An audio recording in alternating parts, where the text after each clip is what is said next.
Mohamed.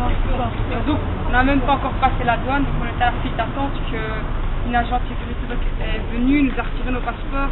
Encore une fois, il nous a ramenés dans plusieurs pièces pendant plusieurs heures sans aucune explication. Et à un moment, donc, nous nous ramenés aussi dans une fourgonnette, ils nous ont voulu nous expulser.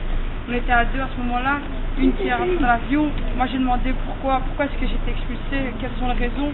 Il y en a un qui m'a dit, si je te donne les raisons, tu vas en prison. Donc je dis que moi je ne rentrerai pas dans l'avion si j'avais pas d'explication, le pourquoi est-ce qu'on ne peut pas rentrer à Bethléem. Donc là on a ramené avec les autres voyageurs qui étaient tous dans une salle. Et donc pendant plusieurs heures on nous a fait passer de salle en salle, encore sans explication, entourés de militaires, de soldats, de policiers et agents de la sécurité. Et une fois donc le transfert de l'aéroport, donc après plusieurs heures, transfert de l'aéroport à la prison, c'est là qu'on nous a pris un par un. On nous a fait descendre en bas, donc il y avait trois agents policiers qui m'entouraient, et d'un coup on marchait, puis d'un coup, donc il y avait deux hommes et une femme, et ils se sont mis à me taper. Ils parlaient en fait entre eux en hébreu. On a vu c'était plus qu'un défi qu'autre chose, parce qu'ils plaisantaient et rigolaient en même temps. Et d'un coup, vraiment sans aucune explication, on m'a frappé. Donc on m'a mis mes deux bras en arrière, et ça a été des coups de genoux sur mes cuisses, sur mes mollets, et des coups dans le dos, des coups dans la tête par les deux policiers. Et donc puis d'un coup, ils nous ont ramenés dans une fourgonnette, et c'est là qu'on nous a ramenés donc en prison. Donc voilà, et en prison aussi, les conditions de vie étaient inhumaines.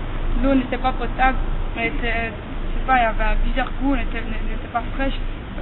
La nourriture aussi immangeable, et donc voilà, les matons fort, ils parlaient tout ça en hébreu, ils criaient fort, c'était vraiment très dur pour nous.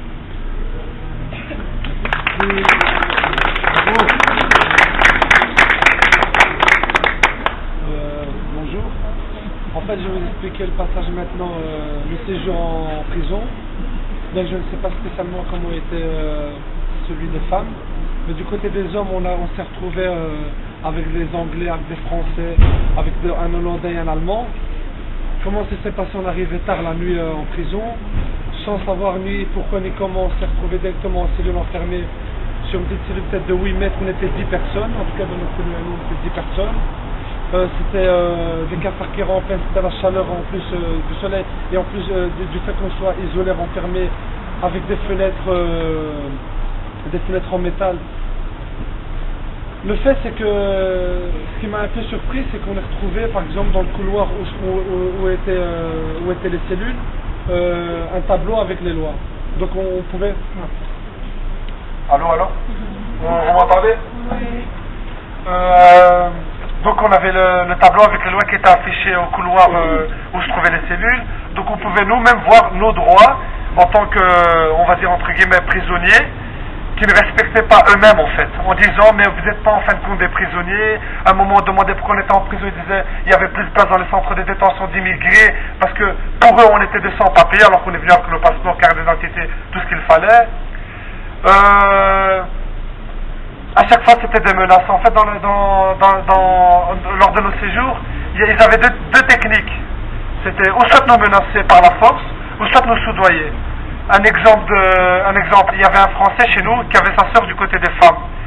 Bien sûr il était stressé, il ne savait pas comment était sa sœur, si elle était bien, si elle a été maltraitée, tout ça. Donc le premier jour, deuxième jour, il n'arrêtait pas d'insister pour le voir. L'un des agents demandait s'il pouvait voir... l'un des agents lui a promis en fait qu'il pouvait voir sa sœur.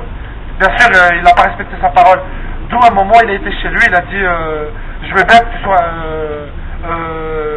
un représentant du gouvernement, que tu travailles là-bas, que tu es un agent, un policier, tout ça, mais ça ne t'empêche pas de tenir ta parole. À ce moment-là, l'Israélien l'a mal pris, il est devenu agressif avec lui, et d'un coup, on n'a pas compris pourquoi il s'est calmé. Et il lui a dit ça va, viens, je vais t'emmener chez ta sœur. Et de la prison des hommes à la prison des femmes, il l'a pris comme un ami, il s'est promené, il s'est discuté avec lui, ouvrir une discussion, jusqu'à lui dire voilà, je t'ai rendu un service, je t'ai emmené vers ta sœur, maintenant rends-moi un service, embellis l'image d'Israël. Dis-leur qu'on vous a pas tapé, qu'on vous a pas fait de mal. Et c'est ainsi de suite comme ça.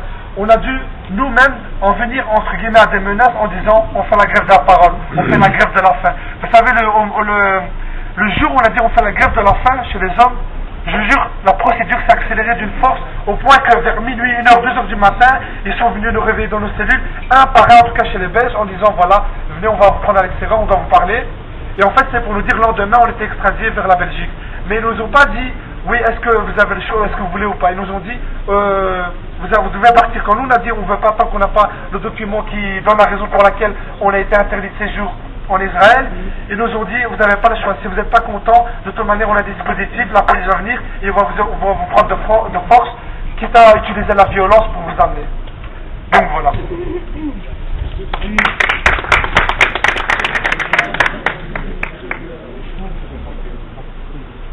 Oui, ce que je voudrais surtout dire pour vous exprimer un peu et que vous compreniez un peu dans l'inconnu dans lequel on était, le trou dans lequel on était, c'est que une fois arrivé en prison, dans nos couloirs de cellules, il y avait nos droits affichés, enfin, les droits qui sont attribués à des citoyens israéliens. Alors dans les droits qu'on pouvait lire, il y avait le droit à un appel dans les 24 heures, le droit à un avocat dans les 24 heures. Et en fait, on a justement demandé ces droits-là, et en fait, on nous a dit que non, ces droits-là ne s'appliquaient pas à nous.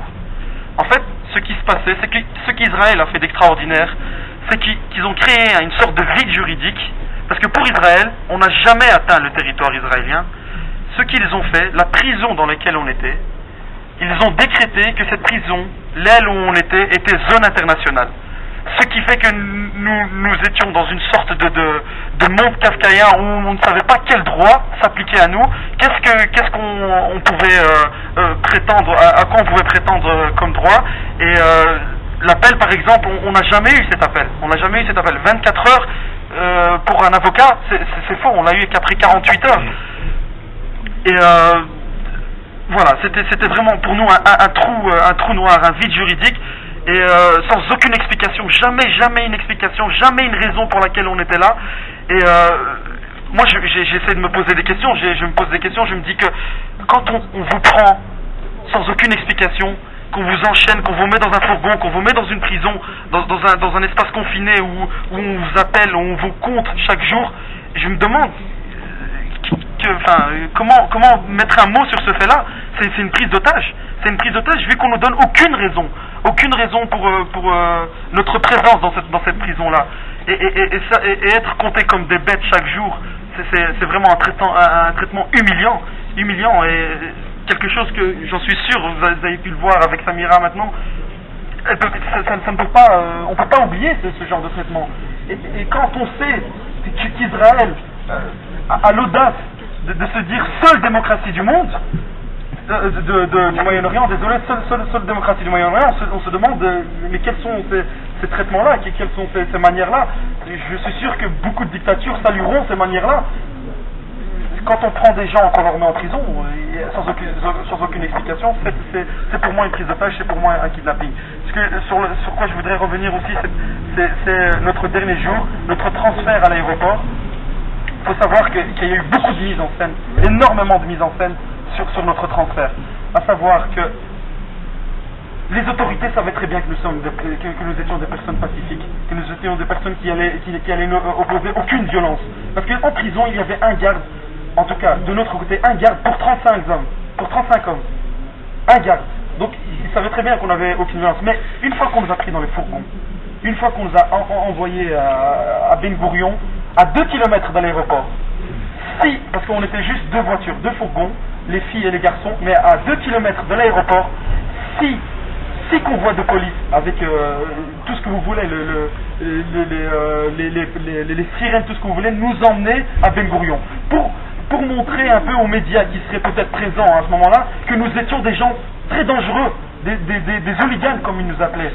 Et on a été embarqués dans l'avion, on nous a expulsés dans l'avion, on nous a ramenés directement au tarmac, après avoir passé une fouille de plus minutieuse, à savoir où on vous touchait partout, où certains d'entre nous ont eu l'humiliation suprême d'être